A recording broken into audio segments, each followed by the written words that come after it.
y me es grato conversar con ustedes hoy sobre un tema que van a enfrentar constantemente, tanto a nivel de hospitalización como a nivel de emergencia.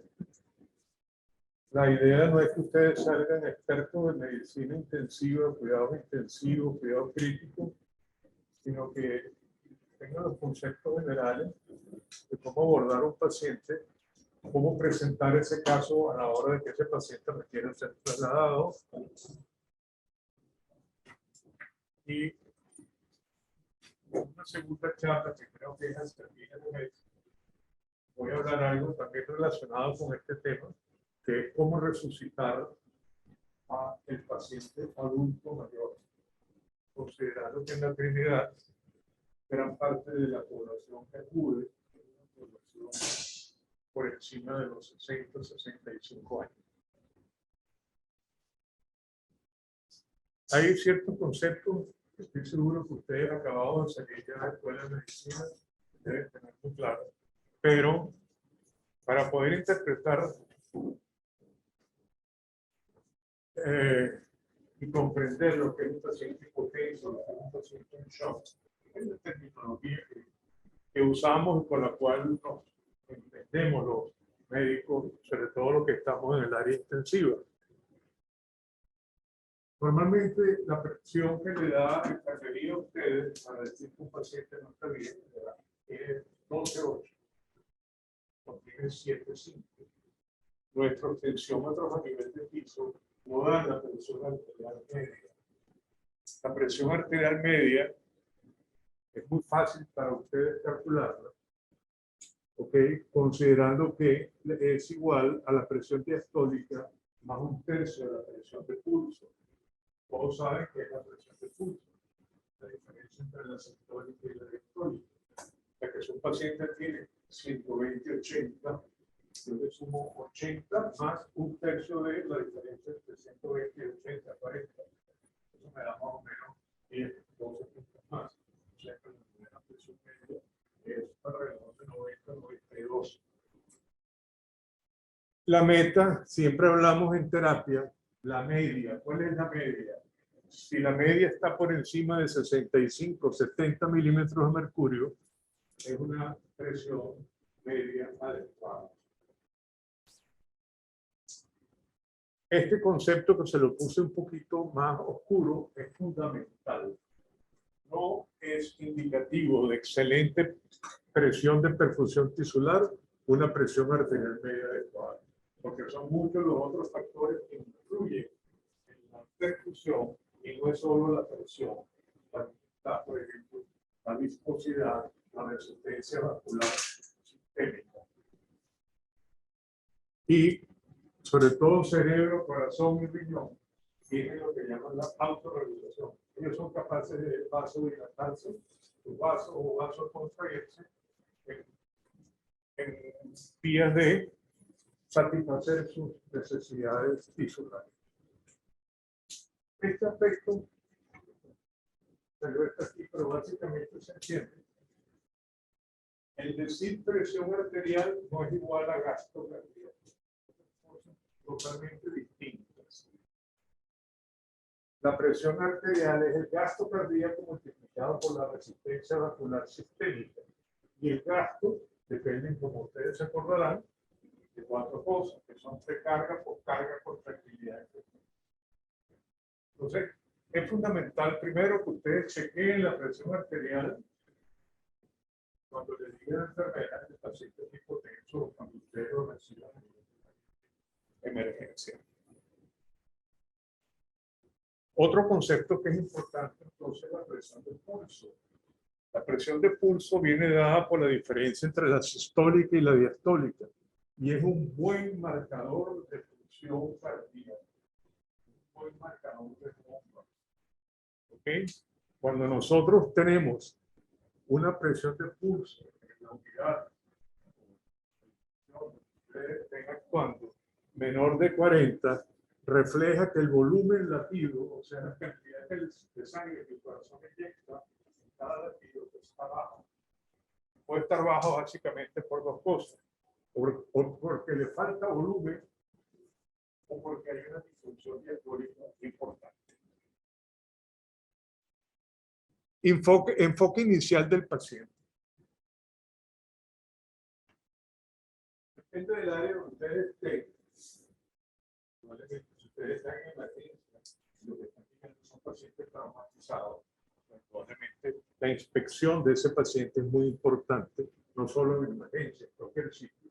El paciente en shock, el paciente hipotenso, hay que quitarle la comida, hay que quitarle la sábana por un momento y verlo completo de cabeza a pie.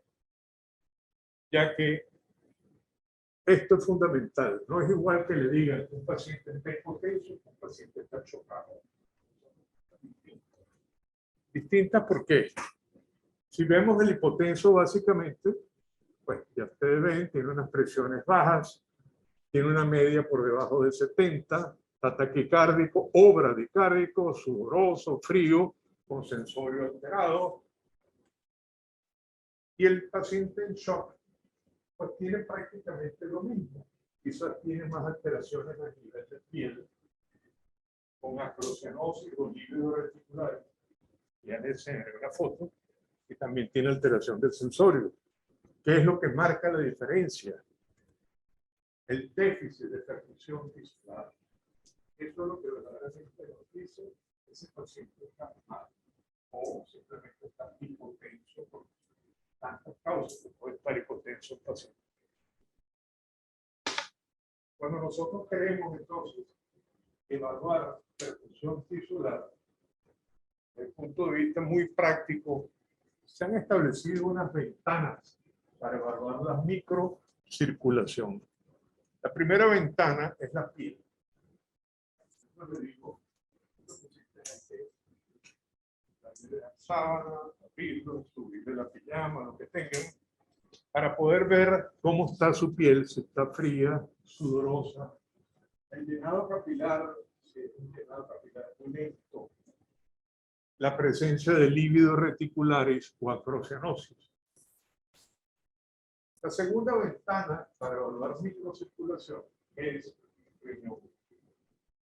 Si un paciente nos dice que está orinando más de 50 cc por hora, pensamos que está bien perfundido. Si un paciente la diuresis está baja o hablamos de menos de 0,5 cc por kilo por hora, ese paciente está mal perfundido. Y la tercera ventana es sensorio, la parte neurológica. Un raro paciente que esté en shock perfectamente confuso y que no esté o confuso o desorientado o somnoliento. Entonces, estas tres áreas de déficit de microcirculación van a confluir y lo grave del caso sería ya cuando el paciente tiene una acidosis metabólica, el pH menor de 735, 730, con un nivel de lactato sérico elevado. Estas son las áreas de líquidos reticulares. Cuando son pacientes que probablemente cuesta más poder evaluar. Incluso se ha establecido un puntaje de moteado con puntos. Ustedes llaman a un médico tratante, le dice que tiene 3 de punteado.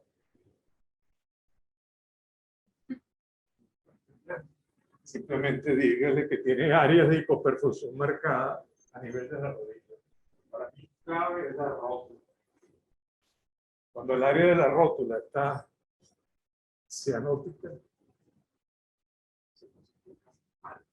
y es sorprendente cómo ese paciente a medida que va perfundiendo, ustedes van aplicando las medidas de resucitación, esta área mejora. Y por supuesto, si llegamos a estos extremos, en la cual ya hay cianosis,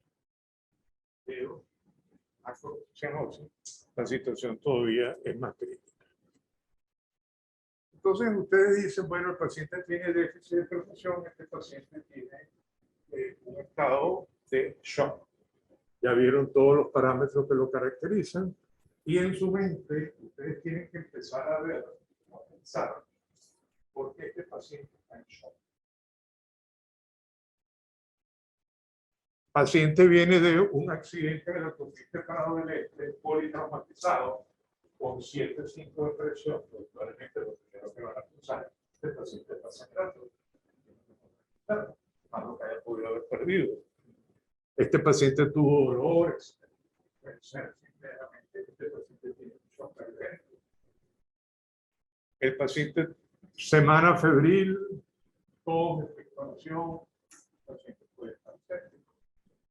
O un cuadro obstructivo, ¿vale? Puede ser tuvo dolor, tuvo sangre, tiene una semana tiene una pierna, el paciente puede. Pero esto lo van pensando y se verá que no hay probablemente una. Al mismo tiempo que nosotros vamos tratando de buscar la causa del shock, tenemos que empezar a resucitar al paciente. Cuando digo resucitar es, y ya veremos pues las cosas básicas que tenemos que brindarle a este paciente. Entonces, si es hipovolémico, todas las causas que puede tener un paciente para estar hipovolémico, ya dijimos hemorragia, que pierda líquido, que pierda líquido en el abdomen, que es un quemado, que tiene una parte aguda, etc. Son zonas en las cuales el paciente va a perder gran cantidad de líquido. El distributivo, vemos que la sepsis es la que da adelante, y también hay otros tipos de shock distributivo, como es de la anafilaxis, como es el neurogénico, el de insuficiencia renal. Son pacientes que tienen shock distributivo, pero clásicamente se dice el típico shock distributivo es el del paciente séptico. Fíjense aquí que también se está hablando ahora por lo del COVID, toda la historia que hay sobre la liberación de citoquinas. La liberación de citoquinas no es nada nuevo. Quemado, traumatizado, todo cuando estamos en un proceso agudo, estamos liberando citoquinas, que no es el momento ahorita de discutirla, pero hay que conocer también que si el paciente tiene un cuadro de shock cardiogénico, estamos pensando si es secundario a un problema coronario, un infarto, y por último el obstructivo, que no podemos olvidar, el tromboembolismo pulmonar.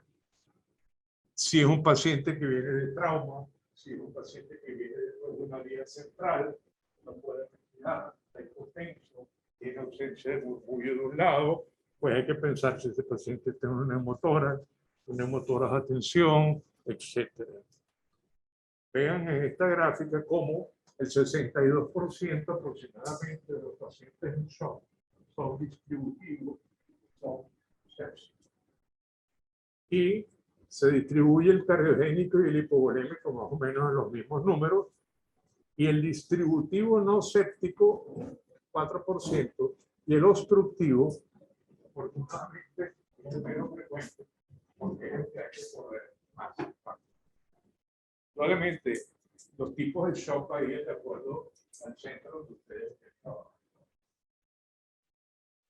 Un hospital de emergencia, si es un área de hospitalización de pacientes geriátricos, la incidencia varía. En la resucitación inicial de estos pacientes, probablemente hay que darles oxígeno, colocarles un monitor, en las medidas que ustedes puedan. Hay que tomarle a todos ellos un electro y colocarles un oxímetro. La presión arterial no invasiva es muy importante. Tiene que ser ajustado lo mejor posible al tipo de paciente. Rápidamente hay que tomar vías periféricas. ¿Okay? Son pálica basílica, las venas del dorso de la mano son malas para poder expandir a los pacientes. Y a este paciente hay que colocarle una sonda de Foley. El ABC básico de resucitación, que ustedes lo conocen. 1. Protección de vía aérea. Protección de vía aérea en todo paciente que está en shock, cualquiera sea su causa. Estos pacientes con la alteración del sensorio, la respiran mal. Los pacientes desaturan. Los pacientes pueden incluso llegar a retener CO2. Y ya veremos el gran problema desde el punto de vista respiratorio. 2. Hay que colocarle a estos pacientes una cánula orofaringe y la llamada cánula de Mayo, y si es necesario, intubarlo. Para mejorar la C de circulación, hay que empezar a expandir líquidos, líquido inicial, reinectar. Pacientes neurocríticos, solución para expandir, 0,9. Le llamo neurocrítico. Vale. Accidentes vasculares cerebrales, neuroinfecciones. Inicio de vasopresores. Si nosotros no logramos una expansión adecuada, 30 cc por kilo, en 3 horas, ese paciente es ya candidato a el uso del vasopresor. Y por supuesto, si hay experiencia y hay gente experta, vía central.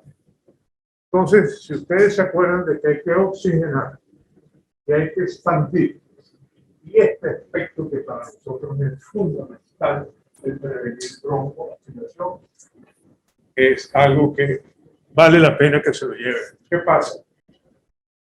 Todo paciente crítico tiene el estómago lleno. Entonces, cuando ustedes ven un paciente a nivel de maíz, problemas tremendos. Entonces, otro aspecto, cuando colocan una sonda de sal, tienen que lavar el estómago, porque los pedazos de comida, los restos de alimento, no salen por una sonda. Hay que tratar de lavar lo más que se pueda, y eso no se hace. Colocar una sonda de sales y dejarla a gravedad, para eso no coloca nada.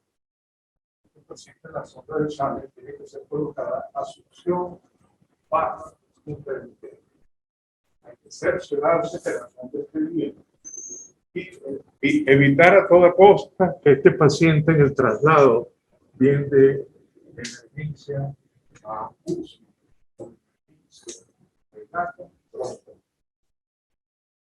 es altísima la frecuencia que los pacientes llegan a la UCI broncoaspirada. Y ya uno cuando va a hacer la laringoscopia, el resto del alimento va a traer la cabeza.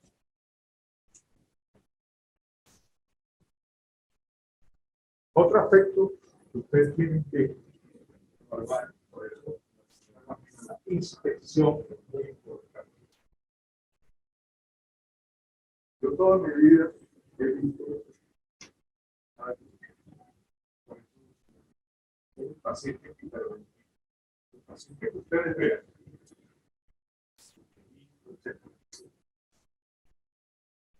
Este paciente está mal. ¿Por qué? Entre las causas por las cuales hiperventila, la primera, la segunda. Por lo menos tiene que tener la sospecha. Segundo, tercero, lo han expandido. Muy difícil, como decir, cuál es la cantidad adecuada de expansión para un paciente. Sobre todo en pacientes de edad, muy difícil de cómo se comporta la boca.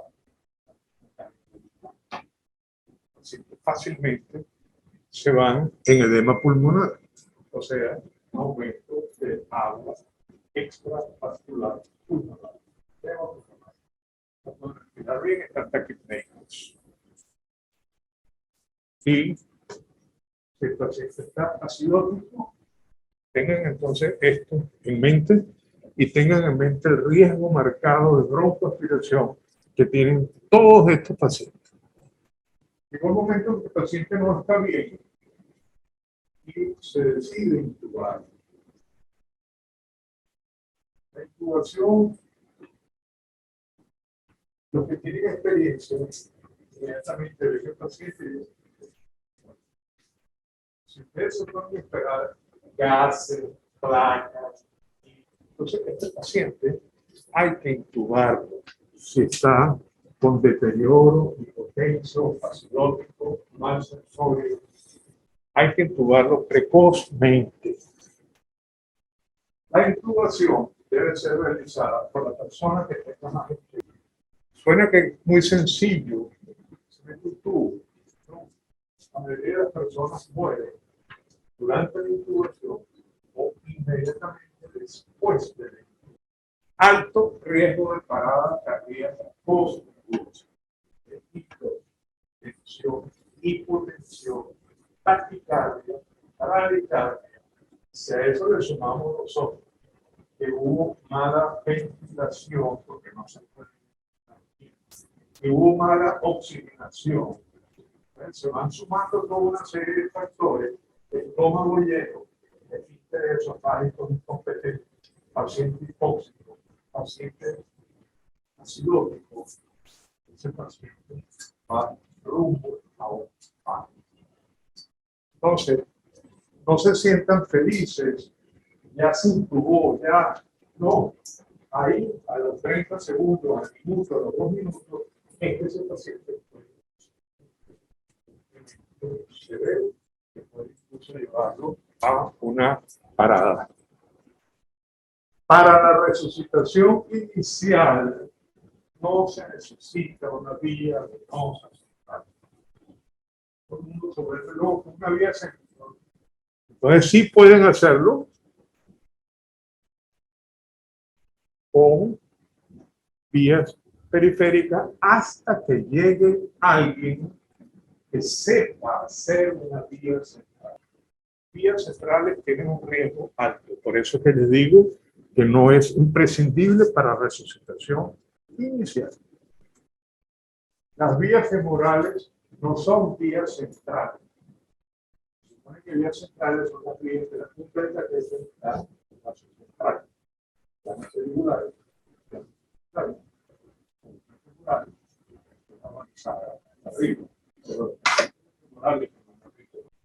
otro concepto que quiero decirles, que puede ser que alguien diga que es una verdad, pero está en la si no hay una vía central. ¿Por cuánto tiempo? 1 o 2 horas, para que en ese momento haya oportunidad de tomar una vía central. Entonces, no tiene vías centrales, no se le pueden dar vasopresores. Concentración son 8 miligramos de Brufen en 250. Modifica la dosis, por eso yo siempre tengo una tabla, un tipo de orientación de información que después se desaparecieron, en la cual están los fármacos y su uso. Porque si tú pones 8 en 100, otro pone 8 en 500, otro pone 8 en 250, otro pone 16 en 500. Entonces, a la hora de que uno quiere calcular cuántos microgramos minutos estamos usando, entonces nosotros en la unidad ya sabemos que cuando preparamos Leo es 8 en 250. Ya sabemos que cada cc tiene 32 microgramos. ¿Qué laboratorio van a pedir? En una institución como esta, es muy fácil decir, perfil UCI, ácido láctico, procalcitonina, hemocultivo, urocultivo. De todo esto, indudablemente, si un paciente llega sangrando, etcétera, etcétera, pues indudablemente hay que aumentar los laboratorios, perfil de laboratorio, etcétera. Tipiaje. El tipiaje se hace por banco de sangre. Si hay necesidad de cultivos, si hay necesidad de PCR, procalcitonina. Fíjense que aquí les pongo casos arteriales y venosos. A ver si un paciente está tan hipotenso, no se puede tomar una muestra de sangre pues, antes de irse a buscar temporal. Si el paciente tiene una buena vena, puede ser una vena central, una buena vena próxima. Se pueden sacar gases gases venosos no van a ayudar para el pH. ¿Que son iguales a las arteriales? No, hay una pequeña diferencia. Práctico. Un gas venoso me reporta 722 de pH. ¿Son buenos para el CO2? Sí. ¿Son buenos para PO2? No. ¿Son buenos para saturación? No. ¿Son buenos para saturación venosa central? No, la dejo un poquitico más adelante porque yo tampoco quiero bombardear las cosas que vayan a salir de aquí, pues, más confundido. Entonces, hay que saber qué es lo que nosotros queremos pedir a este paciente. Si este paciente está chocado, parece que tuvo su casa dolor, está frío, pues probablemente está no. Eso no quiere decir que si el paciente está séptico, no le cuidamos mucho tiempo. Si el paciente llega con dolor abdominal y está hipotenso, bueno, puede haber sangrado, no, eso tomó anoche una parrilla y comió y tomó, y hay que pedir una ambulancia, esa es la causa de su hipotensión. Asimismo, todo paciente que llegue a emergencia de más de 40 años con dolor de la mandíbula, hay que tomar un eléctrico. No hay más nada, eso tiene que ser una norma. Hay que pedir una placa de tórax. Si le van a hacer una vía central, probablemente mejor. Ahí viene entonces el peligro. ¿Dónde toman las placas de tórax de emergencia? En el público. Hay que mandarlo allá. Para el paciente ya. Y está delicado con un médico. Si no,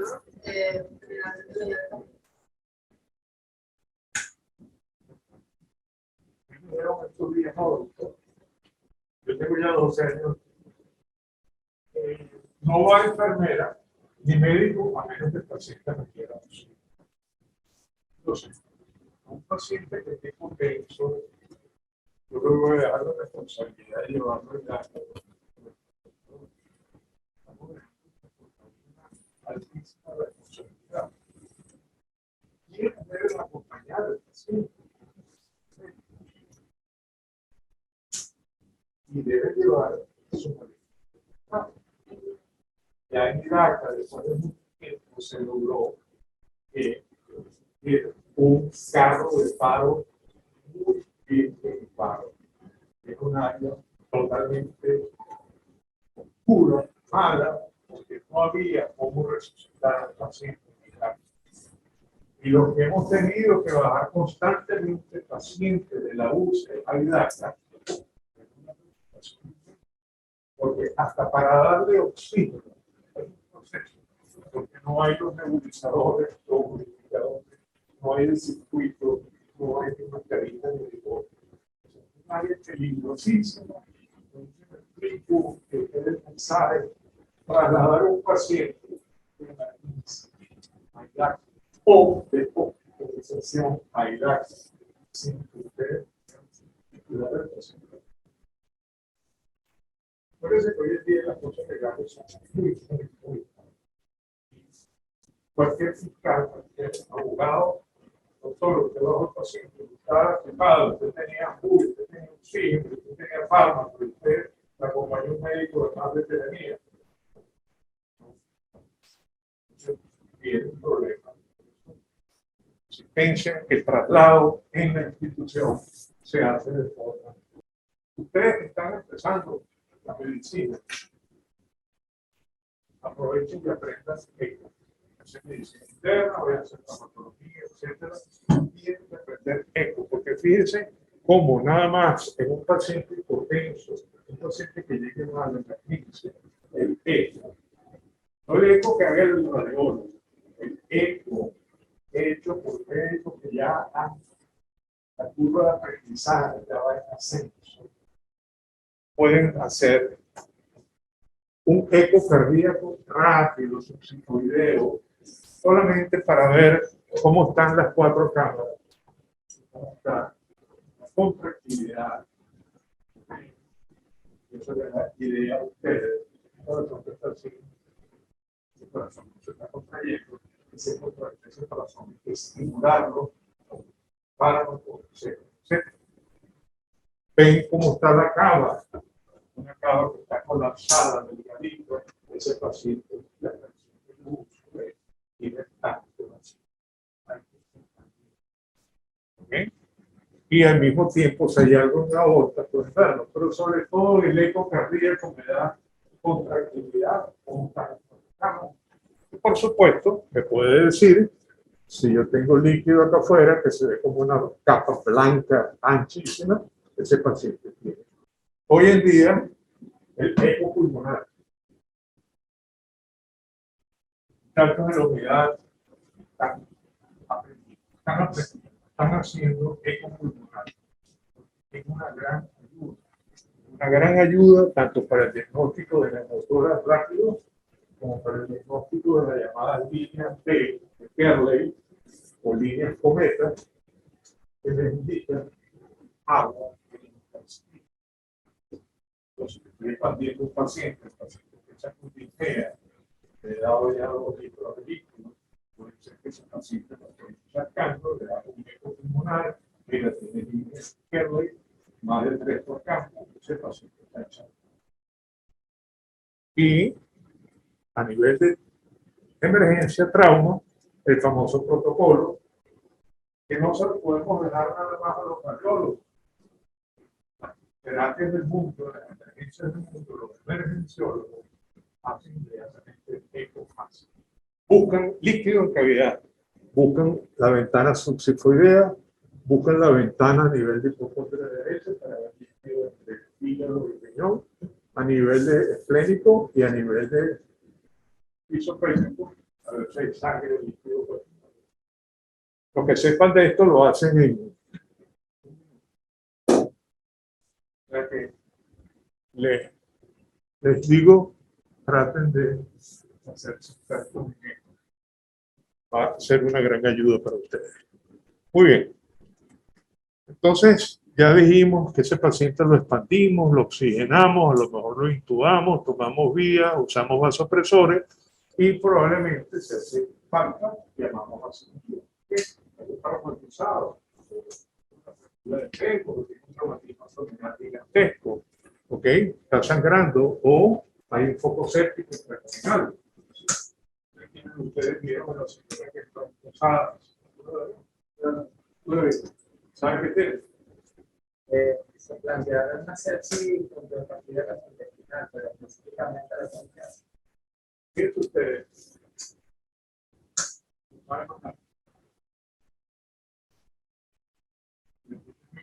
Claro. Ustedes tienen que tener doctores continuidad. La séptica, sí. Pero le llevaron a quirófano. Un pacto intestinal masivo, de delgado y de grueso. En otras palabras. Pero siempre es bueno que ustedes sigan a sus pacientes, sea por curiosidad académica, nada más. Pensamos esto, pensamos quizás con el cistitis, una perforación de colon, un tumor, la señora de 73 años, etc. Si hay un problema de derrame o neumotor, si el paciente tiene un síndrome coronario agudo, pues se va a beneficiar de cardiología y eventualmente hemodinamia. Y por supuesto, y es muy importante, la sospecha es que este paciente está séptico y decidimos darle antibiótico. Ese paciente que da el antibiótico tiene que farmacia mandato, lo prepara y lo hace. Entonces son fase 4, 5, 6 horas. Por cada hora que pase de un paciente séptico sin antibiótico, ese paciente se complica. Entonces, resumiendo, la fase de tratamiento se resucita inicialmente, se optimiza su suministro de oxígeno, tratar de mejorar gasto cardíaco y saturación venosa. Probablemente este es un concepto que para muchos de ustedes no hablamos de saturación arterial de oxígeno, pero no saturación venosa central. Básicamente, ¿qué consiste? Es una gran ayuda porque si nosotros tenemos un paciente que tiene un catéter subvario que llega a la parte baja de la vena cava superior, ¿sí? Aquí está el catéter, y de ahí yo saco una muestra de sangre y la mando para hacer unos gases venosos. Es distinta de la saturación venosa central,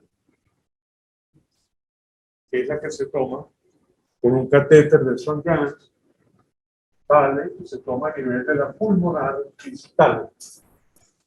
Esta saturación venosa central debe estar entre 70 y 75. Cuando la sangre va hacia los tejidos, ¿cuánto lleva eso? Lleva 100, ¿no? Está súper bien. Está saturando 100%. Ahí lo tiene, pero vamos a poner ejemplo. Cuando la sangre regresa, ¿con cuánto regresa? Con 75. ¿Qué pasó entonces? El organismo consumió 25%. Consumo de oxígeno normal. Por eso la saturación nos va de 96, 97, 98 a 75, 74, 73. Estoy consumiendo también.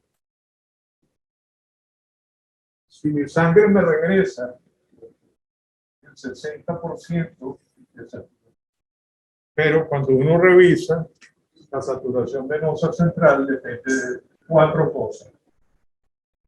Depende del consumo de oxígeno, depende del gasto cardíaco, depende de la saturación arterial y depende de la hemoglobina. Esos son los 4 factores por los cuales yo tengo que estar pendiente. Entonces, si yo tengo una saturación venosa central muy baja, yo tengo que decir, me está extrayendo mucho, o me falta hemoglobina, o tengo un gasto cardíaco bajo, ¿ok? O ya de entrada tenía una saturación muy mala. ¿Qué pasa con los COVID? Los COVID van con 85, 34 de saturación alta. Ellos van a consumir oxígeno, por supuesto. Entonces no van a llegar con 70, van a llegar con 60, porque estamos trabajando con un paciente que ya de por sí tiene un déficit de oxígeno. Pero bueno, lo que quiero indicarles a ustedes para que sepan, la saturación venosa central de un catéter o una vía central, de ahí sacamos nosotros los gases. ¿Por qué? Porque nosotros cuando vemos la placa, vemos dónde quedó la punta del catéter. La punta del catéter quedó en la parte baja de la vena cava. Vale, hagamos unos gases venosos de ahí, que son una gran guía para nosotros. Ok. Estabilizamos al paciente. Ok. Ya está mejor. Evaluamos microcirculación. ¿Cómo? Mejoraron las áreas de líquido reticulares. Está orinando más de 40 o 50 horas. El sensor mejoró. Tengo una presión de pulso más de 40. Ya tengo una presión media de 70, 80, 90. Lo estabilizamos entonces y después hay que empezar a desescalar, porque si no, vamos a terminar inundando y encharcando a este paciente y lo vamos a dejar a lo que llaman el paciente sobre hidratación. Entonces, tenemos que ser muy cuidadosos en que la resucitación me diga hasta dónde debo yo expandir. Esto lo vemos en la próxima. Hay otro detalle que es muy importante, que es ustedes tienen que dar la curva discográfica. O sea, esta oxímetro me da una curva. No. Incluso a veces la curva está perfecta. Si yo veo esta variabilidad de los picos de la curva discográfica, esto es inspiración, expiración, inspiración, expiración. ¿Qué me indica? Esa gran variabilidad. Ese paciente está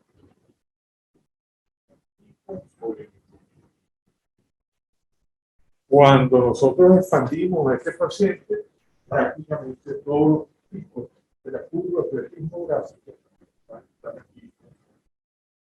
Bueno, entonces, es una guía indirecta de cómo está la expansión de ese paciente. Bien. Entonces, fue exitosa la resucitación, doctores. La enfermera, para que un paciente esté hemodinámicamente estable, alcanzaron las metas para hablar de estabilidad. ¿Qué meta? Mejoró el sensorio. Eso está de nuevo comunicativo, bien. Me mejoró la presión arterial. Me mejoró la presión media, más del 70. Acuérdense lo que les dije. Diastólica, más un tercio de la presión de pulso. Yo les puedo dejar la charla.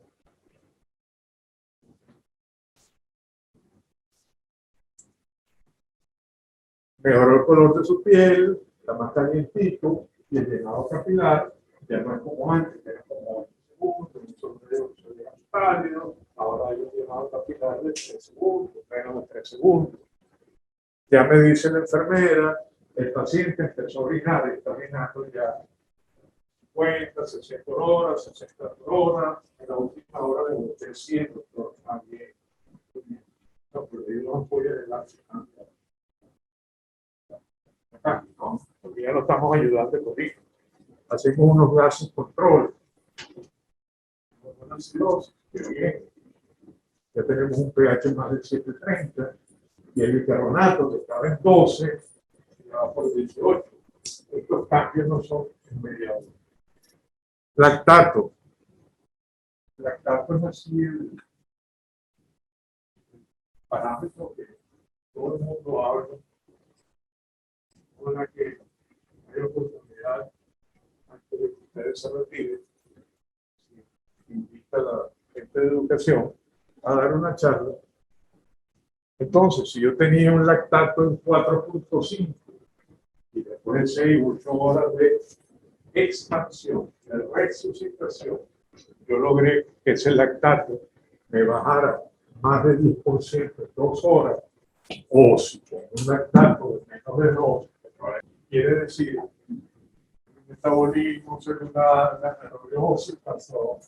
Y lo que les decía de la saturación venosa central, que ya tengo a través de un caso, a través de una vena central, una saturación mucho más adecuada, entre 70 y 75%.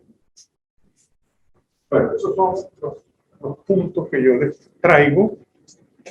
Creo que la charla ya la señora